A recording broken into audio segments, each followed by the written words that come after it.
नमस्कार, मेरा नाम है हर्षवर्धन और आज के खास बुलेटिन में सबसे पहले बात होगी बिहार की सियासत की, जहां पूर्व मुख्यमंत्री राबड़ी देवी की सुरक्षा को लेकर सियासत गर्मा गई है। उनके आवास के बाहर आरजेडी कार्यकर्ताओं ने खुद मोर्चा संभाल लिया है।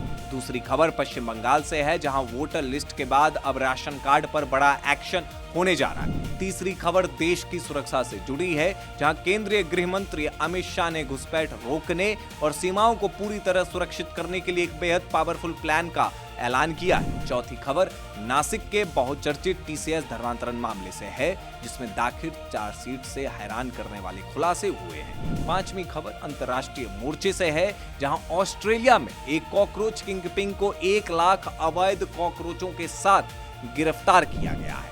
अगली खबर खेल जगत से है, जहां बिहार के लाल वैभव सूर्यवंशी ने शुभमन गिल और यशस्वी जायसवाल जैसे दिग्गजों को पछाड़कर लिस्ट ए क्रिकेट में इतिहास रच दिया है। बुलेटिन के आखिर में आपको जंतर मंतर पर चल रहे धरने के कुछ वायरल वीडियो दिखाएंगे। बुलेटिन की शुरुआत से पहले आज के कुछ हेडलाइन। हिमाचल में भूकंप के 3 झटके, कई मकान क्षतिग्रस्त। हौजरानी अग्निकांड में गिरफ्तार शेफ ने पूछताछ में कहा, आग लगते ही बेसमेंट का शटर गिराकर भाग गया था, नहीं दी चेतावनी। पूर्व आईएएस अशोक खेमका को हाईकोर्ट से बड़ी राहत, केंद्र सरकार में अतिरिक्त सचिव स्तर का मिलेगा दर्जा।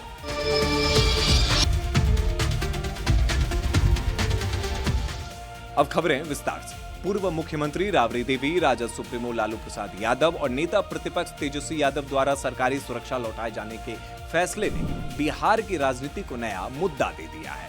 बिहार गृह मंत्रालय की तरफ से विपक्ष के नेताओं की सुरक्षा को लेकर एक नोटिस जारी किया गया। राजद ने इसे सम्मान और राजनीतिक प्रतिरोध का प्रतीक बताया। विपक्ष के नेता तेजस्वी यादव ने भी अपना विरोध जताते हुए अपनी सुरक्षा लौटा दी है। वैसे बिहार गृह मंत्रालय की तरफ से उचित कारण बताया गया कि किन वजहों से इन नेताओं की सुरक्षा में कमी की जा रही है। पूर्व सीएम राबड़ी देवी को सरकारी आवास भी खाली करने का नोटिस दे दिया गया है। आरजेडी कार्यकर्ताओं का कहना है कि उन्हें अब सरकारी सुरक्षा पर भरोसा नहीं है और जब तक कोई नया फैसला नहीं होता वो खुद दिन रात अपनी नेता के आवास की पहरेदारी करेंगे। इसको लेकर भी बिहार में खूब सियासत हो रही है। अब देखना ये होगा कि ये मुद्दा कितने रंग लेता है। पश्चिम बंगाल से इस वक्त की एक बहुत बड़ी और महत्वपूर्ण प्रशासनिक खबर सामने आ रही है। राज्य में चुनावी गड़बड़ियों को रोकने के लिए वोटर लिस्ट से लाखों फर्जी नाम हटाए जाने के बाद अब खाद्य एवं आपूर्ति विभाग ने राशन वितरण प्रणाली को दुरुस्त करने के लिए एक बड़ा अभियान शुरू कर दिया है। सरकार ने राज्य के करीब 63 लाख लोगों के राशन कार्ड रद्द करने का फैसला किया है। विभाग के मुताबिक ये वो राशन कार्ड हैं जो या तो पूरी तरह फर्जी तरीके से बनाए गए थे या फिर लंबे समय से निष्क्रिय पड़े थे, उनका कोई इस्तेमाल नहीं हो रहा था। इस कदम का मुख्य उद्देश्य राशन की कालाबाजारी को रोकना और ये सुनिश्चित करना है कि सरकारी अनाज केवल वास्तविक और जरूरतमंद लाभार्थियों तक ही पहुंचे। इस बड़े फैसले के बाद से राज्य में प्रशासनिक स्तर पर हड़कंप मचा हुआ है। देश की सुरक्षा और सीमाओं के प्रबंधन को लेकर केंद्रीय गृह मंत्री अमित शाह ने एक बेहद महत्वपूर्ण और पावरफुल प्लान का ऐलान किया है। अमित शाह ने घोषणा की है कि भारत अपनी अंतर्राष्ट्रीय सीमाओं पर घुसपैठ और तस्करी को पूरी तरह से समाप्त करने के लिए एक व्यापक रणनीतिक बदलाव करने जा रहा है। इस योजना के तहत सीमाओं पर न केवल भौतिक बार यानी फेंसिंग को मजबूत किया जाएगा, बल्कि अत्याधुनिक तकनीक, ड्रोन सर्विलांस, थर्मल इमेजर और स्मार्ट सेंसर ग्रिड का एक जाल भी बिछाया जाएगा। गृह मंत्री ने साफ किया कि आतंकवाद और अवैध घुसपैठ के खिलाफ भारत की जीरो टॉलरेंस की नीति है और इस नए सुरक्षा ब्लूप्रिंट से सीमाओं के पास रहने वाले नागरिकों को अधिक सुरक्षित माहौल मिलेगा। महाराष्ट्र के नासिक से जुड़े बहुचर्चित टीसीएस धर्मांतरण मामले में पुलिस की जांच और दाखिल की गई चार्जशीट से बेहद चौंकाने वाले और डराने वाले तथ्य सामने आए हैं। चार्जशीट में किए गए दावों के मुताबिक पीड़िता ने पुलिस को बताया कि आरोपियों द्वारा उसका नाम और धर्म बदलने की कथित योजना बनाई जा रही थी। पीड़िता का दावा है कि आरोपी इस बात को लेकर भी चिंतित थे कि धर्म परिवर्तन की प्रक्रिया सामने आने पर वो पकड़े जा सकते हैं। जब पीड़िता से पूछा गया कि अब उससे कौन शादी करेगा तो दानिश ने कथित तौर पर कहा गया कि उसके समुदाय में 1 से अधिक शादियां होती है, उसे कोई ना मिलेगा। तो दानिश ने यह भी कहा कि यदि कोई ना मिले तो वो उनके जमात के इमाम साहब से शादी कर सकती है। इस मामले में पुलिस पहले ही मुख्य आरोपियों को गिरफ्तार कर चुकी थी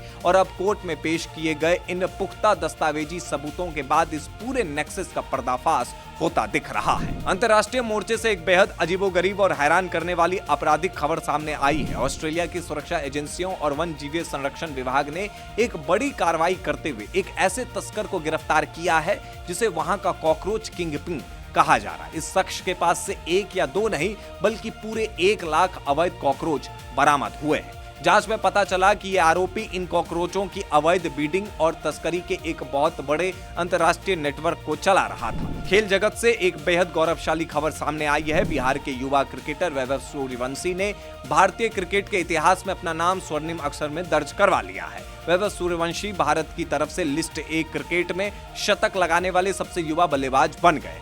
उन्होंने ये ऐतिहासिक कारनामा मात्र 15 साल की उम्र में कर दिया।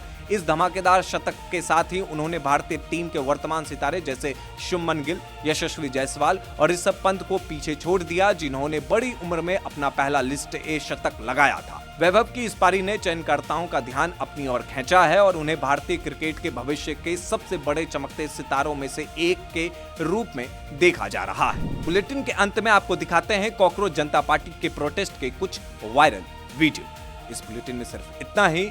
नमस्कार।